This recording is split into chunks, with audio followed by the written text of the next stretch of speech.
আজকের আমি বানাবো মাছের স্পেশাল ঝোল, তাও আবার গাছের টাটকা লাউ শাক আর জ্যান্ত লাইলন টিকা দিয়ে কাঁচা লঙ্কার ছাঁতাল দেয়া তরকারি। বন্ধুরা একবার এইভাবে অবশ্যই বাড়িতে বানিয়ে খাবেন, পুরো ভিডিওটা দেখতে থাকুন।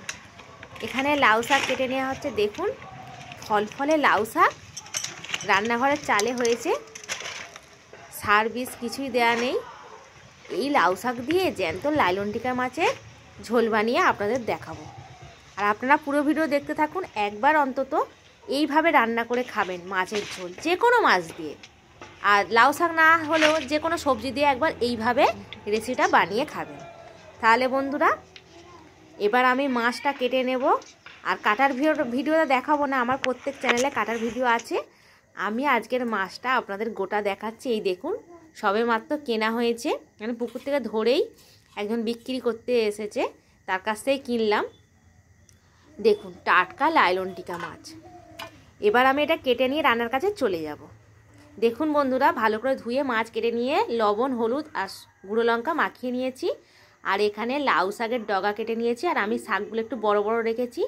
আর ডাঁটা নিয়েছি, 2 পিস পেঁয়াজ, টমেটো, আলু আর কাঁচা লঙ্কা কেটে নিয়েছি। আজকে সম্পূর্ণ কাঁচা লঙ্কা দিয়ে বানাবো। আদা জিরে সর্ষে কাঁচা লঙ্কা এটা বেটে নেব।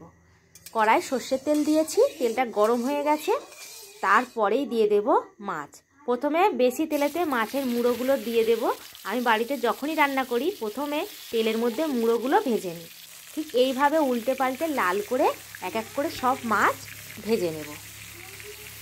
ভাজা হয়ে গেছে আপনারা দেখুন, আর আমার চ্যানেলে অনেক মাছের রেসিপি দেয়া আছে।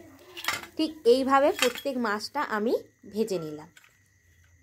ওই তেলের মধ্যে দিয়ে দেব পেঁয়াজ, কাঁচা লঙ্কা আর টমেটো দিয়ে হালকা একটু ভেজে নেব। তারপরেই দিয়ে দেব কেটে রাখা আলু, দিয়ে দেব লাউ শাকের ডাঁটা।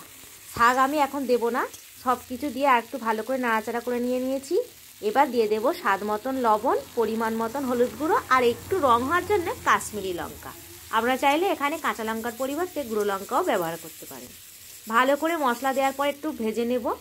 তারপরেই দিয়ে দেব এই শাক। আমি শাক কোঁচাইনি, কারণ গোটাই রেখেছি, একটু নাড়াচাড়া করলেই শাকটা কমে যাবে।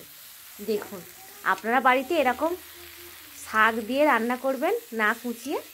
বেশ ভালো করে নাড়াচাড়া করে নিয়েছি, কষিয়ে নিয়েছি বেশ খানিকক্ষণ ধরে। এবার দিয়ে দেব জল। এখনও কিন্তু বন্ধুরা রান্না শেষ হয়নি। আমি যে বাটনাগুলো বেটে রেখেছিলাম, আদা সর্ষে জিরে আর কাঁচা লঙ্কা, সেটা কিন্তু আমি পরে দেব। জল দিয়ে একটু নাড়াচাড়া করে নিলাম। আপনারা যে যেরকম ঝোল খেতে পছন্দ করেন সেরকম পরিমাণে জল দেবেন। ফুটে গেছে, এবার আমি ঢাকা দিয়ে আলু আর ডাঁটাটা হালকা সিদ্ধ করে নেব। ঢাকা খুলে সিদ্ধ করে নিয়েছি। এবার ভেজে রাখা মাছ ওই ঝোলের মধ্যে দিয়ে দেব। নাড়াচাড়া করে 2 মিনিট ফুটিয়ে নেব, তারপরেই ঢেলে নেব। এবার ওই কড়ার মধ্যে দিয়ে দেব আর কিছু পরিমাণে সর্ষের তেল, দিয়ে দেব 5 ফোঁড়ন। 5 ফোঁড়নটা তো অবশ্যই দিতে হবে, ছাঁতাল দেবো যেহেতু। আর দিয়ে দিচ্ছি কাঁচা লঙ্কা, সর্ষে, জিরে, আদা বাটা পরিমাণ মতন। ভালো করে তেলের মধ্যে ভেজে নেব। আপনারা অবশ্যই বাড়িতে এইভাবে একবার মাছের ঝোল রান্না করে খাবেন। এবার দিয়ে দেব যে ঢেলে রাখা যে মাছের ঝোল রেখেছিলাম, সেইটা ওই ছাঁতাল দিয়ে দেব।